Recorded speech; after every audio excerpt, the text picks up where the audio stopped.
Flight on Titan by Stanley Weinbaum. Chapter 1. The gale roared incessantly like all the tormented souls since creation's dawn, driving the two sliding and tumbling into the momentary shelter of a ridge of ice. A cloud of glittering ice needles swept by, rainbow-hued in the brilliant night, and the chill of 80 below zero bit through the sponge rubber of their suits. The girl placed her visor close against the man's helmet and said steadily, "This is the end, isn't it, Tim? Because I'm glad I came with you then. I'm glad it's both of us together." The man groaned despairingly, and the blast tore the sound away. He turned aside, thinking regretfully of the past. The year 2142, as most people will recall, was a disastrous one in the financial world. It was the year of the collapse of the Planetary Trading Corporation, and the year that ushered in the resultant depression. Most of us remember the hysterical 2 years of speculation that preceded the crash. These followed the final development of the Hawken rocket in 2030, the annexation of the arid and useless moon by Russia, and the discovery of the international expeditions of a dead civilization on Mars and a primitive one on Venus. It was the Venus report that led to the formation of the PTC and the debacle that followed. No one knows who is to blame. All the members of those intrepid expeditions have suffered under the cloud. 2 of them were murdered in Paris only a little more than a year ago, presumably by vengeful investors in Planetary. Gold will do such things to men. They will take mad risks with what they have, pursuing a vision of what they hope to have, and when the crash comes, turn on any scapegoat that's luckless enough to be handy. At any rate, regardless of responsibility, the rumor started that gold was as common on Venus as iron on Earth, and then the damage was done. No one stopped to reflect that the planet's density is less than the Earth's, and that gold, or any heavy metal, should be even rarer there, if not utterly absent, as on the moon. The rumors spread like an epidemic, and stories circulated that the expedition members had returned wealthy. All one had to do, it seemed, was to trade beads and jackknives to the obliging Venusian natives for golden cups, golden axes, golden ornaments. The shares of the quickly organized Planetary Trading Corporation skyrocketed from a par of 50 to a peak of 1,300. Vast paper fortunes were made. The civilized world went into a frenzy of speculative fervor. Prices of everything shot upward in anticipation of a flood of new gold, food, rent, clothing, machinery. We all remember the outcome. Planetary's first 2 trading expeditions looked long and arduously for the gold. They found the natives. They found them eager enough for beads and jackknives, but they found them quite destitute of gold. They brought back neat little carvings and a quantity of silver, scientifically valuable records, and a handful of pearl-like stones from Venusian seas, but no gold. Nothing to pay dividends to the avid stockholders, nothing to support the rumor-puffed structure of prices, which crashed as quickly as the shares of Planetary once the truth was out. The collapse affected investors and non-investors alike, and among them Timothy Vick and his Canadian wife Diane. The spring of 2142 found them staring at each other in their New York apartment, all but penniless, and in the very depths of despair. Jobs were vanishing, and Tim's training as a salesman of vision sets was utterly useless in a world where nobody could afford to buy them. So they sat and stared hopelessly, and said very little. Tim at last broke the gloomy silence. "Di," he said, "what'll we do when it's all gone?" "Our money? Tim, something will come before then. It has to." "But if it doesn't?" at her silence, he continued, "I'm not going to sit and wait. I'm going to do something." "What, Tim? What is there to do?" "I know." His voice dropped. "Di, do you remember that queer gem the government expedition brought back from Titan? The one Mrs. Advent paid $500,000 for, just so she could wear it to the opera?" "I remember the story, Tim. I never heard of Titan." "One of Saturn's moons. United States possession. There's a confirmatory settlement on it. It's habitable." "Oh," she said, puzzled. "But what about it?" "Just this. Last year, 6 traders went up there after more. One of 'em returned today with 5 of the things. I saw it on the news broadcast. He's rich, Di. Those things are almost priceless." Diane began to see. "Tim," she said huskily, "yes, that's the idea. I'm going to leave you all I can, except what money I must have, and go up there for a year. I've read up on Titan. I know what to take." He paused. "It's coming near Peregrine now. There'll be a rocket leaving for Nivea, that's the settlement, in a week." "Tim," murmured Diane again. "Titan. Oh, I did hear of it. That's the cold one, isn't it?" "Cold as Dante's hell," replied Tim. He saw her lips form a word of protest, and his blue eyes went narrow and stubborn. She changed her unspoken word. "I'm going with you," she said. Her brown eyes narrowed to meet his. Diane had won. That was over now. The long hours of argument, the final submission, the months of insufferably stuffy air aboard the rocket, the laborious struggle to erect the tiny hemispherical metal-walled shack that served as living quarters, the rocket had dropped them, cargo and all, at a point determined after a long conference back on Earth with Simmons, the returned trader. He had been an agreeable sort, but rather discouraging. His description of the Titan climate had sounded rather like a word picture of an Eskimo hell. He hadn't exaggerated, either. Tim realized that now, and cursed the weakness that had made him yield to Diane's insistence. Well, there they were. He was smoking his one permitted daily cigarette, and Diane was reading aloud from a history of the world, taken because it had some 1,000 pages and would last a long time. Outside was the unbelievable Titanian night, with its usual 100-mile gale screaming against the curved walls, and the glitter of ice mountains showing green under the glare of Saturn, with its rings visible edgewise from the satellite, since it revolved in the same plane. Beyond the mountains of the Damned, so named by Young, the discoverer, 100 miles away, lay Nivea, the city of snow. But they might as well have been on a planet of von Maunen's star, so far as human contact went. Surely no one could survive a cross-country journey here through nights that were generally 80 below zero, or even days that sometimes attained the balmy warmth of just above freezing. No, they were marooned here until the rocket returned next year. Tim shivered as the grinding roar of a shifting mountain sounded above the scream of the wind. That was common enough here. They were always shifting under the enormous tidal pull of the giant Saturn and the thrust of that incredible wind. But it was disquieting none the less. It was an ever-present danger to their little dwelling. "Brrr!" he shuddered. "Listen to that!" Diane looked up. "Not used to it yet, after 3 months." "And never will be," he returned. "What a place!" She smiled. "I know what'll cheer you," she said, rising. From a tin box she poured a cascade of fire. "Look, Tim, 6 of them, 6 flame orchids." He gazed at the glowing eggs of light. Like the flush of life itself, rainbow rings rolled in 100 tints beneath their surfaces.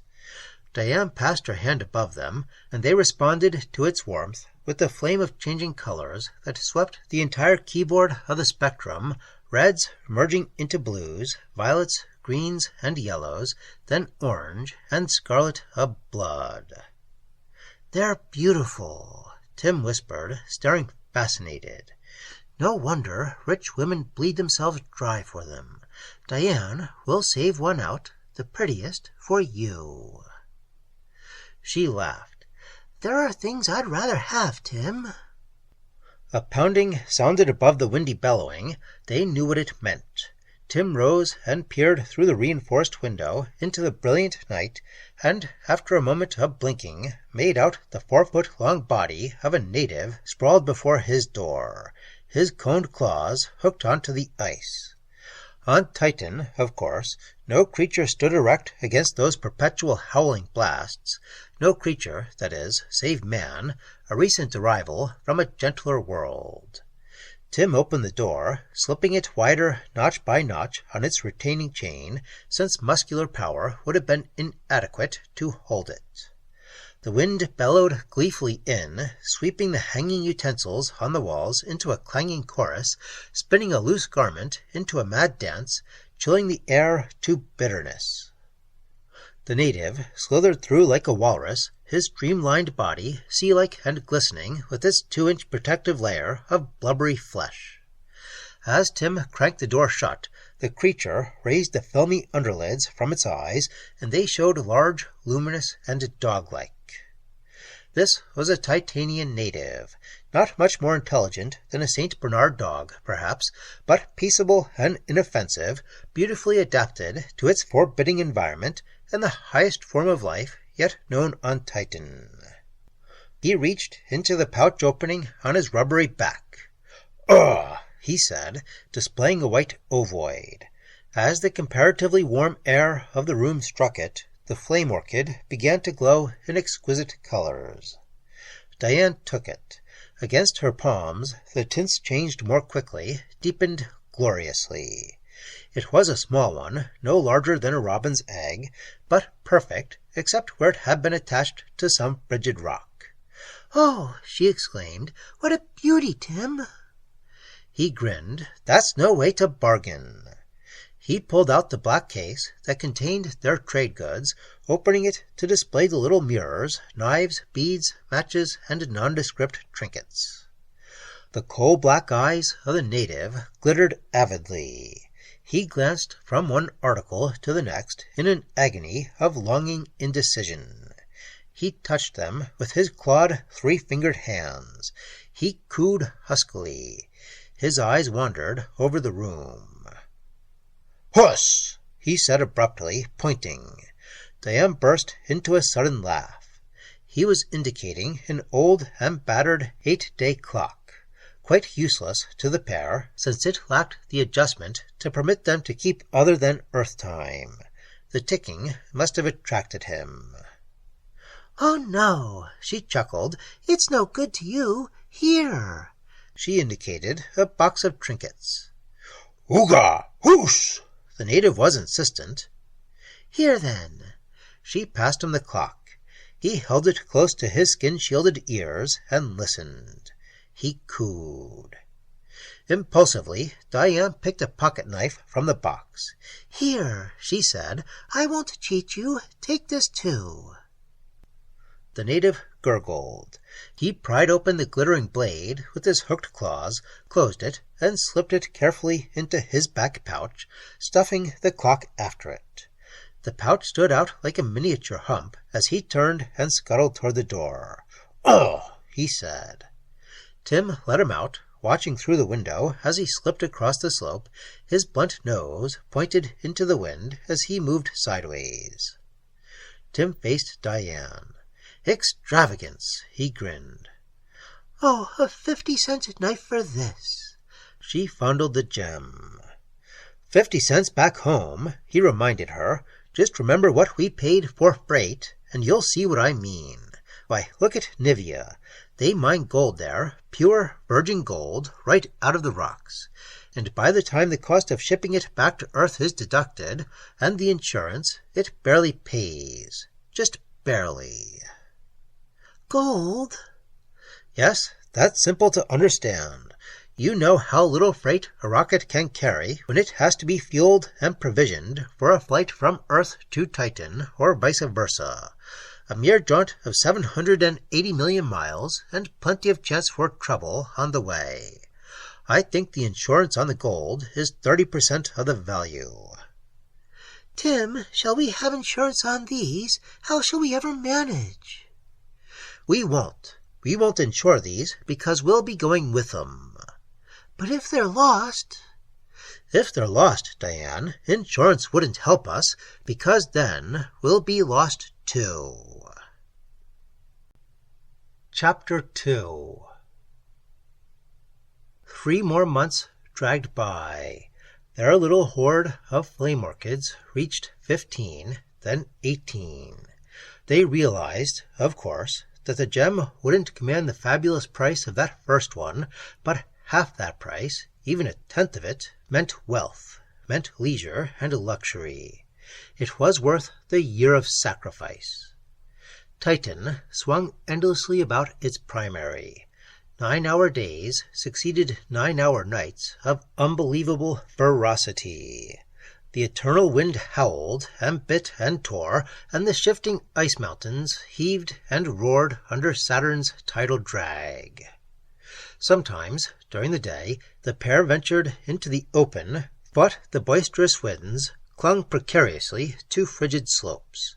Once Diane was swept bodily away, saving herself miraculously on the verge of one of the deep and mysterious crevasses that bounded their mountain slope, and thereafter they were very cautious. Once they dared to penetrate the grove of rubbery and elastic whiplash trees that grew in the shelter of the nearest cliff. The things lashed out at them with resounding strokes, not violent enough to fell them, but stinging sharply even through the inch-thick layer of sponge rubber that insulated their bodies from the cold. And every 7.5 days the wind died to a strange and oddly silent calm, was still for half an hour or so, and then roared with renewed ferocity from the opposite direction. Thus it marked Titan's revolution. At almost equal intervals, every 8 days, the native appeared with the clock. The creature seemed unable to master the intricate problem of winding it, and always presented it mournfully, brightening at once as Diane set it ticking again. There was one impending event that worried Tim at times. Twice in its 30-year period, Saturn eclipses the sun. And for 4 Titanian days, 72 hours, Titan is in utter darkness. The giant planet was nearing that point now, and would reach it long before the rocket ship, speeding from the Earth at perigee, was due. Human occupation dated back only 6 years. No one knew what 4 days of darkness might do to the little world of Titan. The absolute zero of space? Probably not, because of the dense and xenon-rich atmosphere, but what storms, what titanic upheavals of ice might accompany the night of eclipse? Glowing Saturn itself supplied a little heat, of course, about 1/3 as much as the distant sun. Well, worry was futile. Tim glanced at Diane, mending a rip in the furry face mask of her outdoor garment, and suggested a stroll. A stroll in the sunlight. He phrased it sardonically. It was August, back on Earth. Diane agreed. She always agreed, cheerfully and readily. Without her, this project would have been utterly unbearable, and he wondered amazedly how Simmons had stood it, how those others, scattered around Titan's single little continent, were standing it. He sighed, slipped into his thick garment, and opened the door into the roaring hell outside. That was the time they came near disaster. They crawled, crept, and struggled their way into the lee of an ice hummock, and stood there panting and gasping for a moment's rest. Tim raised his head to peer over the crest, and saw through his visor's protecting goggles something unique in his experience on Titan. He frowned at it through the dense refractive air of the planet. It was hard to judge distances when the atmosphere made everything quiver like heat waves. "Look, Di!" he exclaimed. "A bird!" It did look like one, sailing on the wind toward them, wings outspread. It grew larger. It was as large as a pterodactyl, bearing down on them with the force of that 100-mile wind behind it. Tim could make out a fierce 3-foot beak. Diane screamed. The thing was headed for them. It was diving now at airplane speed. It was the girl who seized and flung a jagged piece of ice. The thing veered higher, swept like a cloud above them, and was gone. It could not fly upwind. They looked it up in Young's book at the shack. That intrepid explorer had seen and named the creature.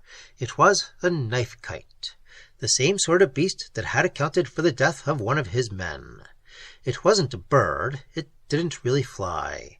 It just sailed like a kite before the terrific blasts of Titan, and touched ground only during the weekly calm, or when it had succeeded in stabbing some prey. But life was scarce indeed on the icy little world, except for the occasional natives who came and went mysteriously as spirits, and that single knife-kite, and the whiplash trees near the cliff. They saw nothing living. Of course, the crystal bubbles of the ice ants marked the glacial surface of the hills, but these creatures never emerged, laboring incessantly beneath their little domes that grew like mushrooms as they melted within and received fresh deposits of ice crystals without. A lonely world, a wild, bizarre, forbidding, and unearthly little planet. It never actually snowed on Titan. The chill air could absorb too little water vapor for condensation as snow, but there was a substitute. During the days when the temperature often passed the melting point, shallow pools formed on the frozen oceans, augmented sometimes by mighty eruptions of frigid brine from below.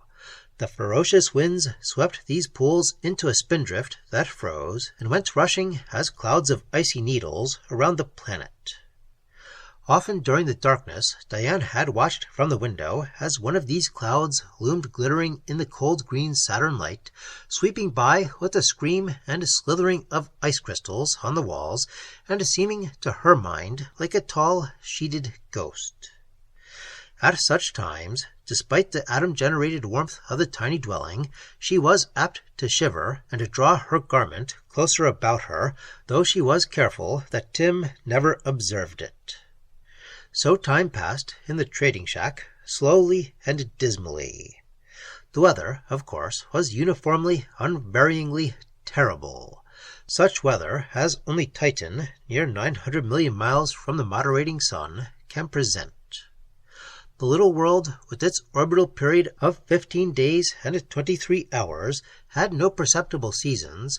Only the recurrent shifting of the winds from east to west marks its swing about gigantic Saturn.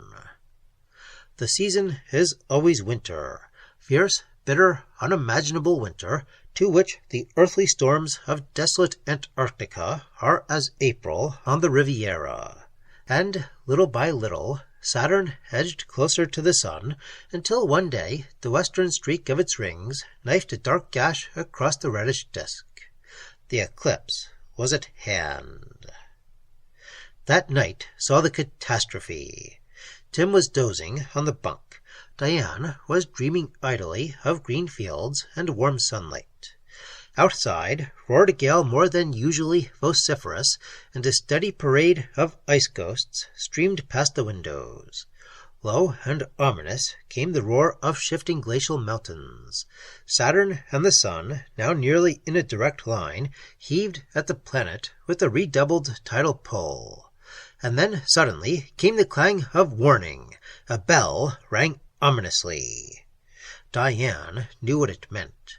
Months before, Tim had driven a row of posts into the ice, extending toward the cliff that sheltered the Whiplash Grove.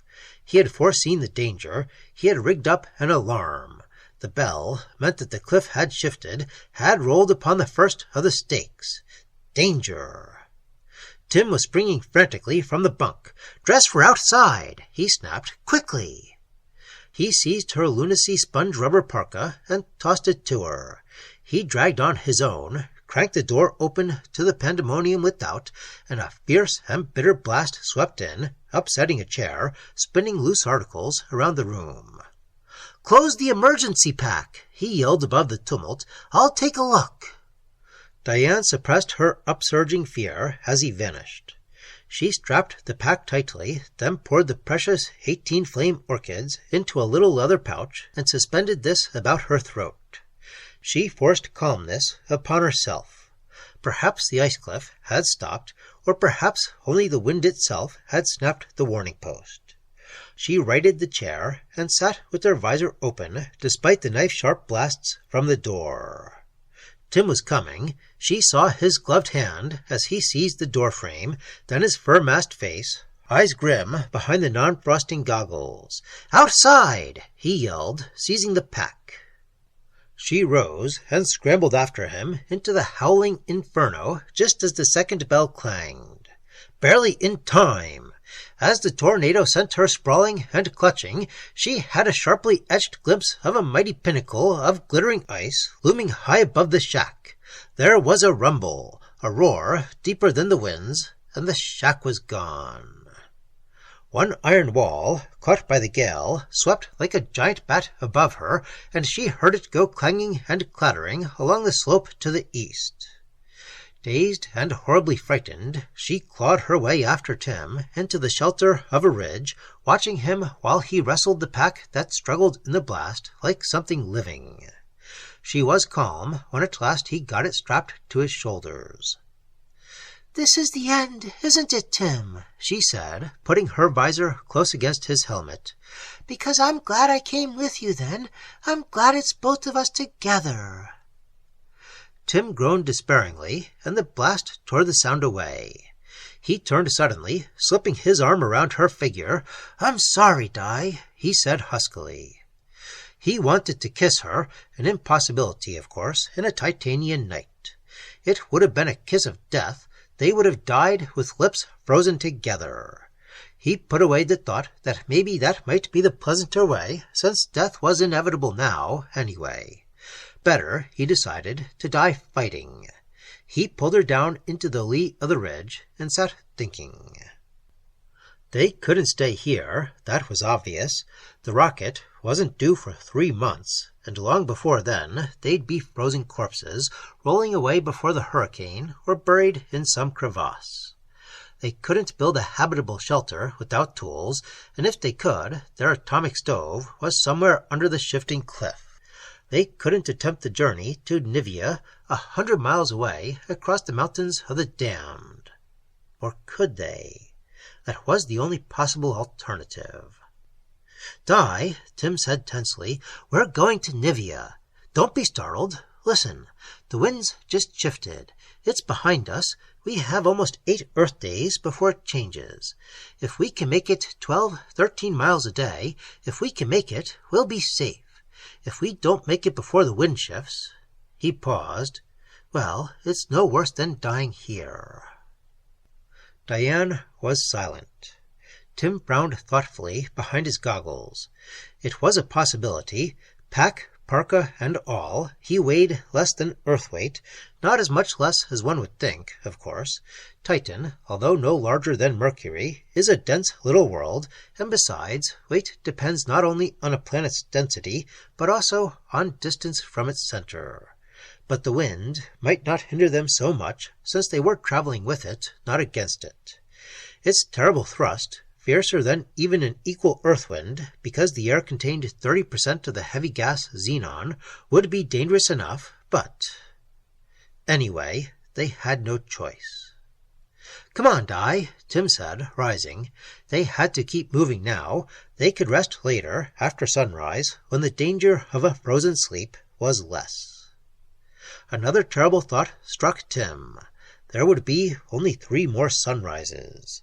Then, for 4 Titanian days, the little satellite would be in the mighty shadow of Saturn, and during that long eclipse, heaven alone knew what terrific forces might attack the harassed pair crawling painfully toward Nivea, the city of snow. But that had to be faced too. There was no alternative. Tim lifted Diane to her feet, and they crept cautiously out of the shelter of the ridge, bowing as the cruel wind caught them and bruised them, even through their thick suits, by flying ice fragments. It was a dark night for Titan. Saturn was on the other side of the little world. Along with the sun, it was soon to eclipse.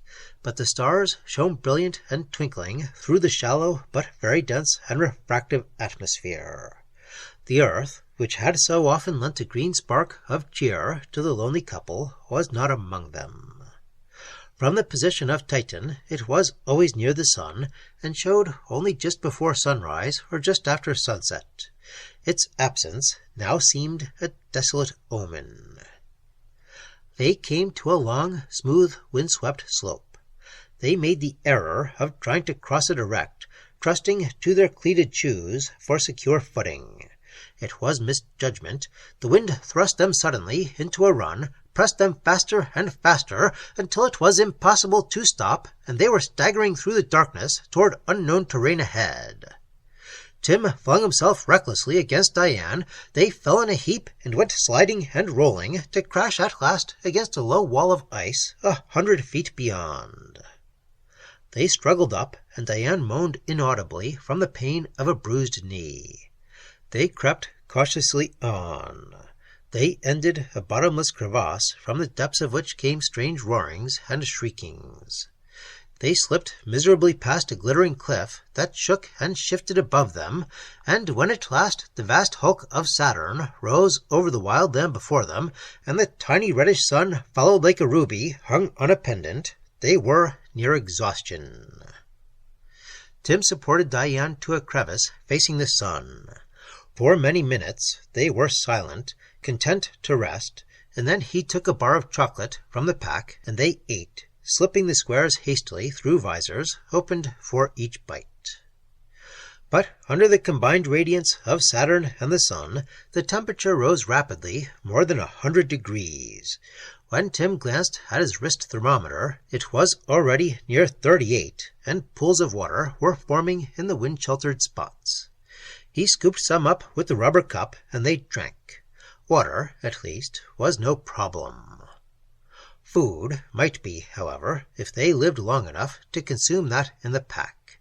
Humans couldn't eat Titanian life because of its arsenical metabolism. They had to exist on food laboriously transported from the earth, or, as did the Nivian settlers, on Titanian creatures from whose substance the arsenic had first been chemically removed.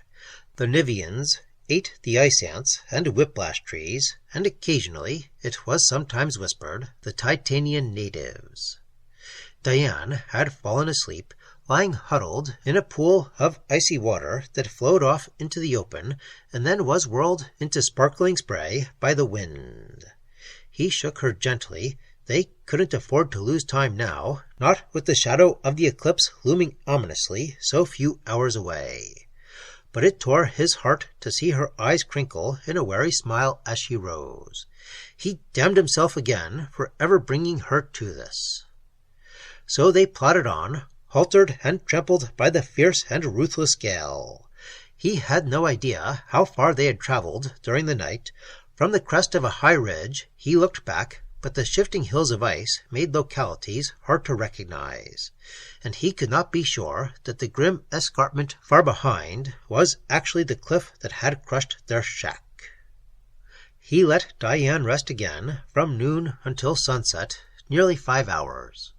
She regained much of the strength spent in the struggle of the night, but when the dropping sun set his wrist thermometer tumbling far toward the 100 below zero mark, it seemed to her as if she had not rested at all.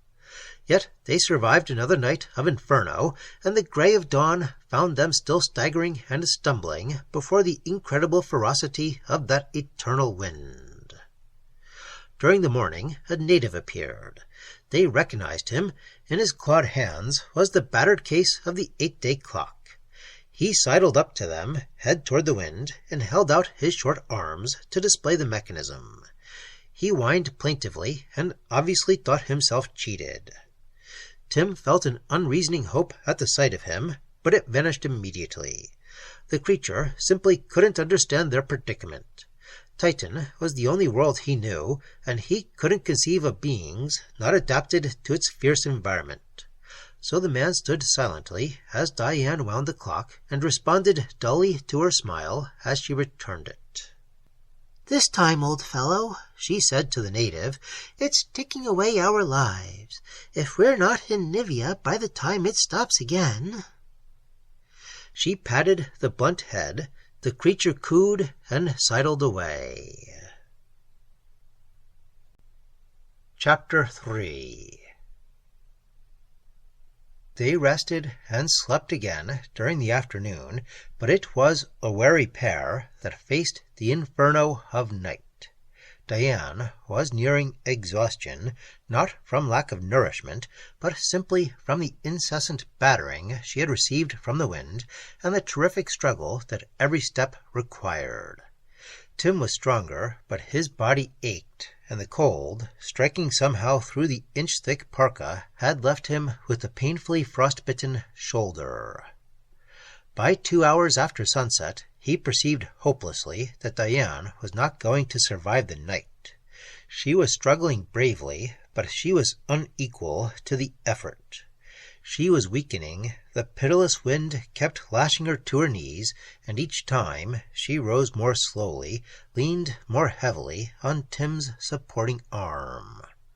All too quickly came the moment he had foreseen with despairing heart, when she did not rise at all. He crouched beside her. Tears misted his goggles as he distinguished her words above the screaming of the blast. "You go on, Tim," she murmured. She gestured toward the bag on her throat. "Take the flame orchids and leave me." Tim made no answer, but cradled her tired body in his arms, shielding her as best he could from the furious winds. He thought desperately. To remain here was quick death. At least he might carry Diane to some more sheltered spot where they could sink more slowly into the fatal sleep of cold. To leave her was unthinkable. She knew that too, but it had been a brave offer to make. She clung weakly to him as he lifted her. He staggered a dozen steps before the wind toppled him, and the last struggle brought him to the lee of a low hillock. He dropped behind it and gathered the girl into his arms to wait for the cold to do its work. He stared hopelessly ahead. The wild splendor of a Titanian night was before him, with the icy stars glittering on cold and glassy peaks. Just beyond their hillock stretched the smooth surface of a wind-swept glacier, and here and there were the crystalline bubbles of the ice ants. The ice ants! Lucky little creatures! He remembered Young's description of them in the book at the shack. Within those domes it was warm. The temperature was above 40. He stared at them, fragile and yet resisting that colossal wind. He knew why. It was their ovoid shape, the same principle that enables an egg to resist the greatest pressure on its two ends. No one can break an egg by squeezing it endways. Suddenly he started. A hope! He murmured a word to Diane, lifted her, and staggered out on the mirror surface of the ice. There was a dome large enough, fully 6 feet across. He circled to the lee side and kicked a hole in the glittering roundness. Diane crawled weakly through. He followed, crouching beside her in the dusk. Would it work?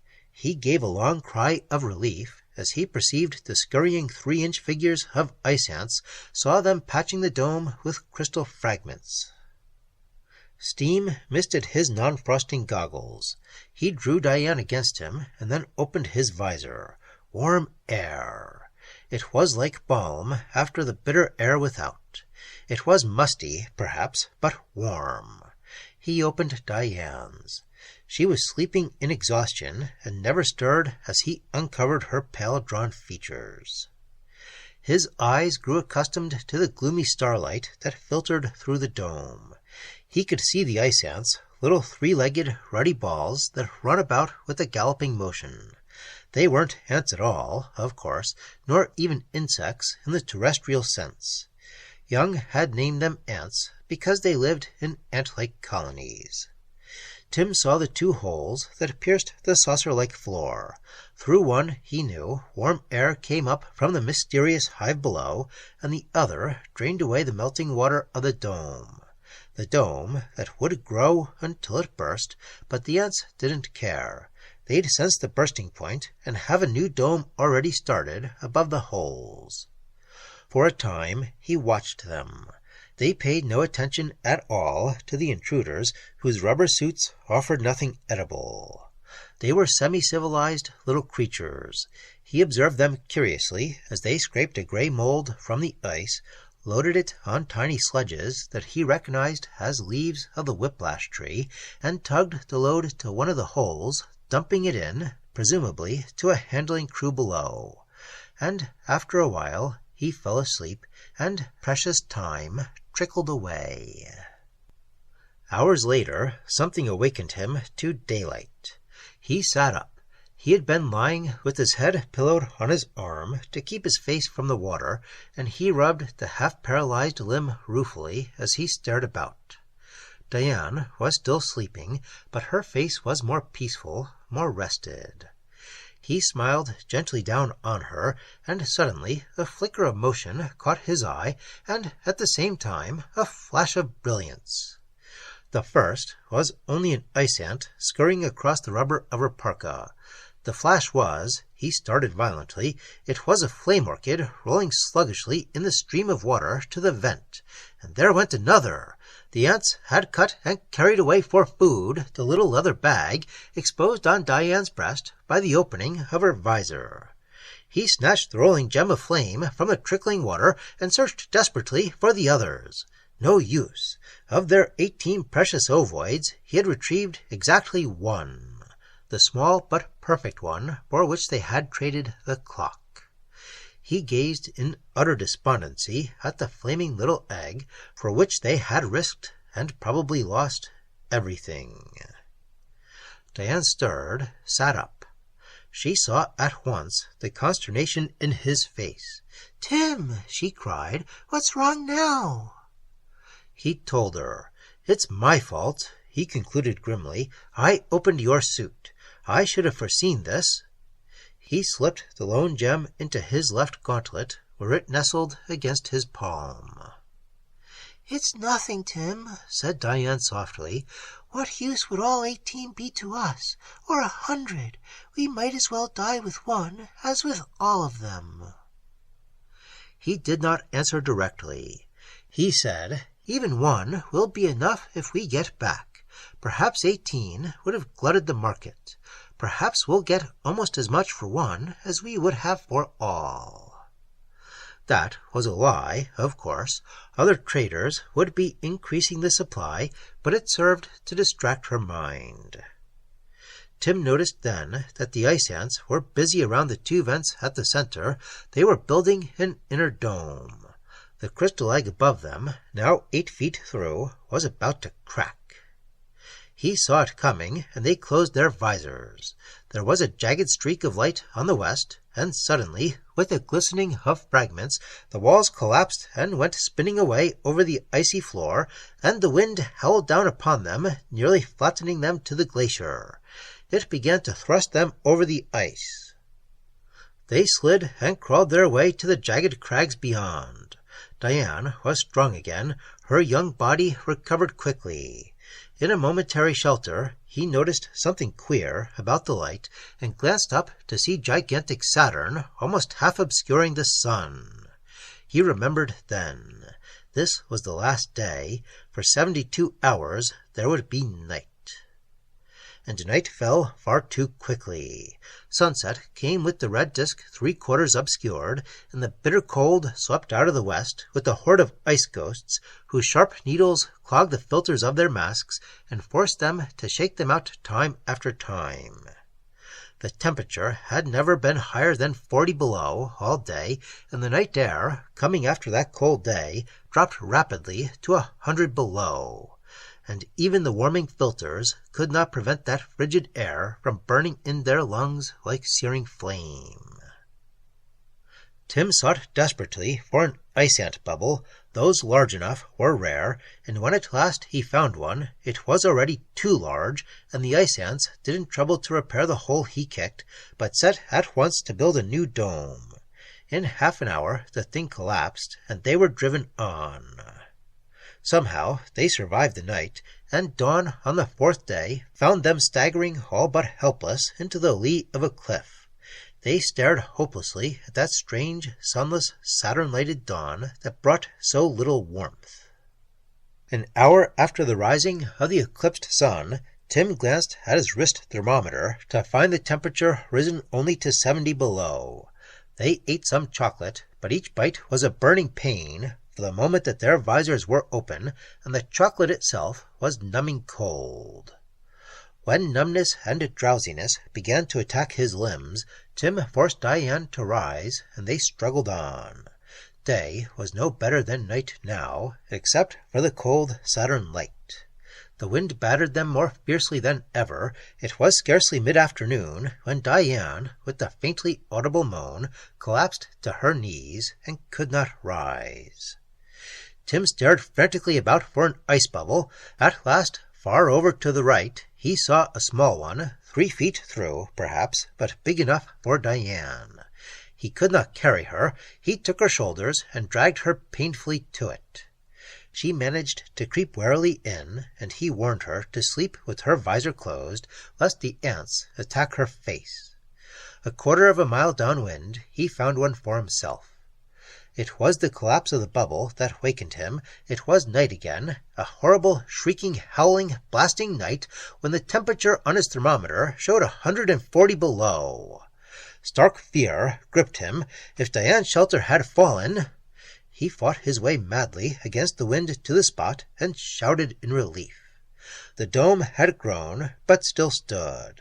He kicked his way in to find Diane trembling and pallid. She had feared him lost or dead. It was almost dawn before the shelter collapsed. Strangely, that day was easier. It was bitterly cold, but they had reached the foothills of the mountains of the damned, and ice-covered crags offered shelter from the winds. Diane's strength held better. They made the best progress they had yet achieved. But that meant little now, for there before them, white and glittering and cold, loomed the range of mountains, and Tim despaired when he looked at them. Just beyond, perhaps 25 miles away, lay Nivea and safety, but how were they ever to cross those needle peaks? Diane was still on her feet at nightfall. Tim left her standing in the shelter of a bank of ice and set out to find an ant bubble. But this time he failed. He found only a few tiny 6-inch domes. There was nothing that offered refuge from a night that promised to be fiercer than any he had seen. He returned at last in despair. "We'll have to move farther," he told her. Her grave, wary eyes frightened him. "No matter," she said quietly. "We'll never cross the mountains of the damned, Tim, but I love you." They moved on. The night dropped quickly to 140 below, and their limbs turned numb and slow to respond. Ice ghosts whirred past them. Cliffs quaked and rumbled. In half an hour they were both nearing exhaustion, and no crystal shelter appeared. In the lee of a ridge, Diane paused, swaying against him. "No use, Tim," she murmured. "I'd rather die here than fight longer. I can't." She let herself sink to the ice, and that action saved their lives. Tim bent over her, and as he did, a black shadow and glistening beak cleaved the air where his head had been. A knife-kite. Its screech of anger drifted faintly back as it whirled away on that 100-mile wind. "You see," said the girl, "it's hopeless." Chapter 4. Tim gazed dully around, and it was then that he saw the funnel. Young had mentioned these curious caves in the ice, and sometimes in the rocks of the mountains of the damned. Opening always north or south, he thought them the homes of the natives, so placed and shaped to prevent their filling with ice needles, but the traders had learned that the natives have no homes. "We're going in there!" Tim cried. He helped Diane to her feet, and they crept into the opening. The funnel-like passage narrowed, then widened suddenly into a chamber where steam condensed instantly on their goggles. That meant warmth. They opened their visors, and Tim pulled out his electric torch. "Look!" gasped Diane.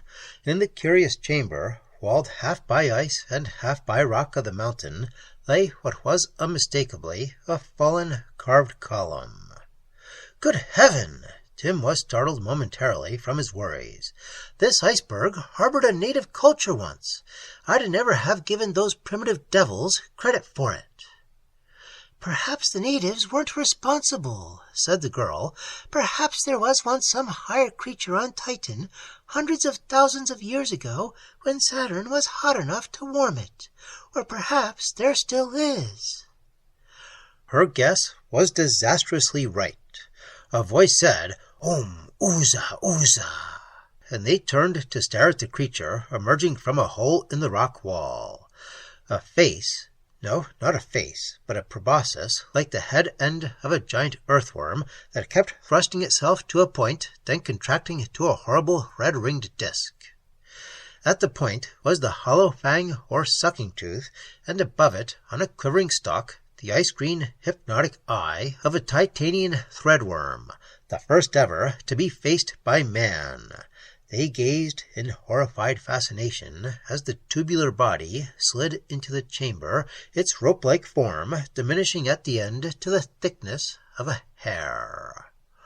"Ooza, Ooza, Ooza," it said, and strangely their minds translated the sounds.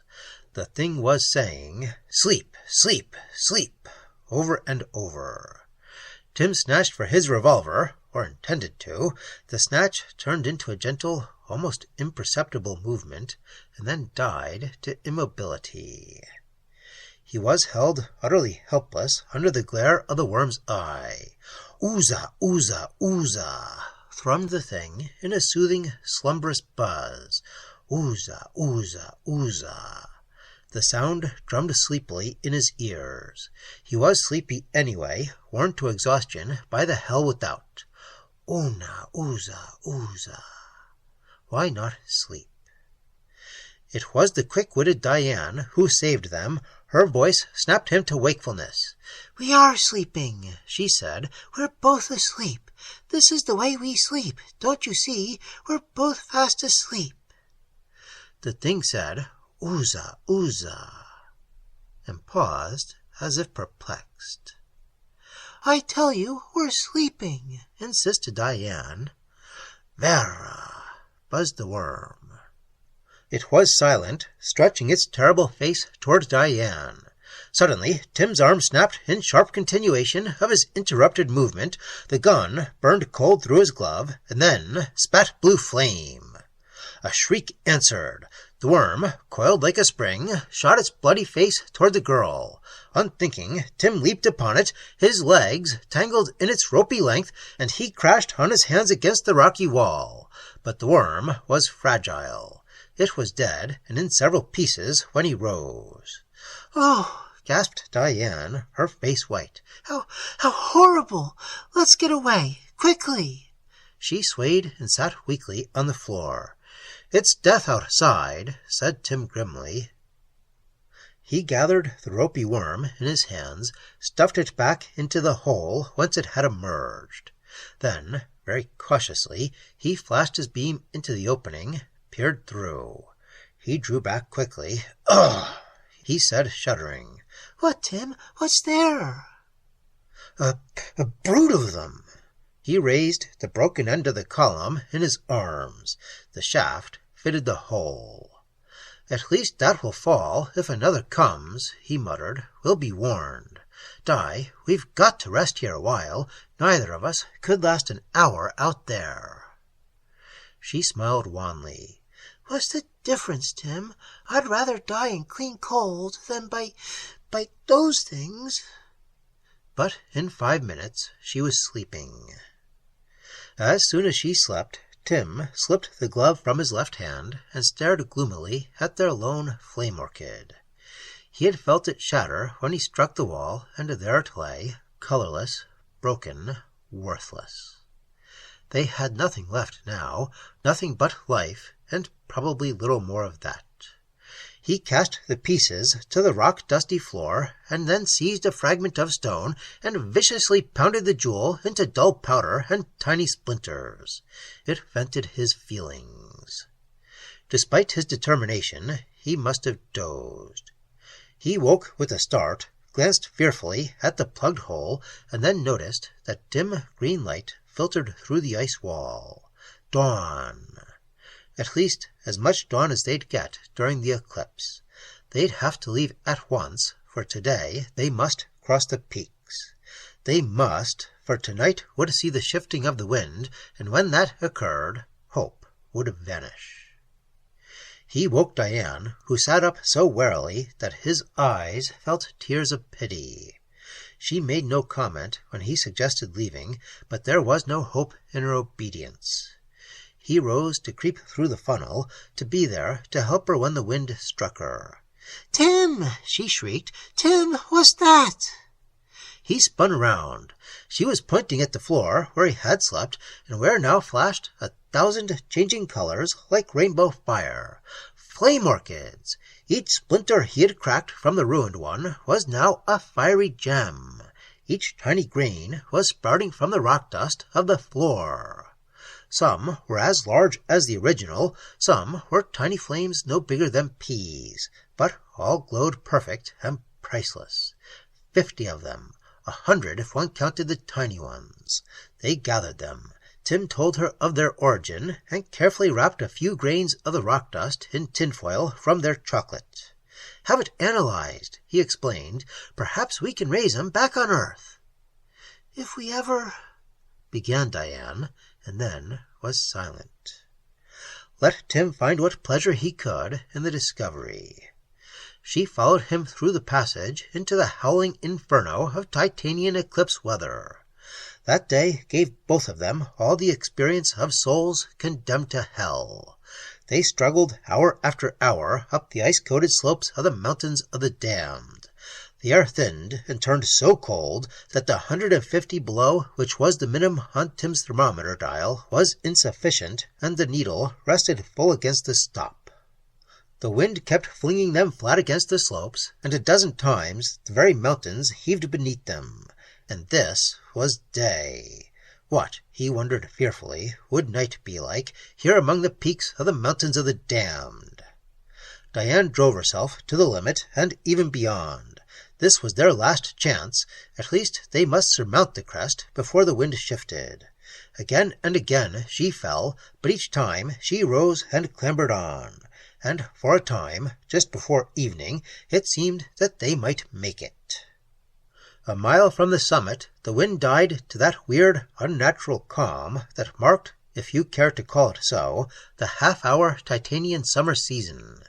They bent into a final effort. They rushed up the rugged slope until their blood pounded in their ears. And 1,000 feet short of the summit, while they clung helplessly to a steep, icy incline, they heard far off the rising whine that meant failure. Tim paused. Effort was useless now. He cast one final glance over the wild magnificence of the Titanian landscape, then leaned close to Diane. "Goodbye, ever-valiant," he murmured. "I think you loved me more than I deserved." Then, with a bellow of triumph, the wind howled down from the peaks, sending them sliding along the crag into darkness. It was night when Tim recovered. He was stiff, numb, battered, but living. Diane was close beside him. They had been caught in a cupped hollow full of ice crystals. He bent over the girl. In the roaring wind, he couldn't tell if she lived. At least her body was limp, not yet frozen or set in the rigor of death. He did the only thing possible to him. He clutched her wrist and started clawing his way against the impossible gale, dragging her behind him. A quarter-mile away showed the summit. He ascended 12 feet. The wind hurled him back. He gained 50 feet. The wind smashed him back into the hollow.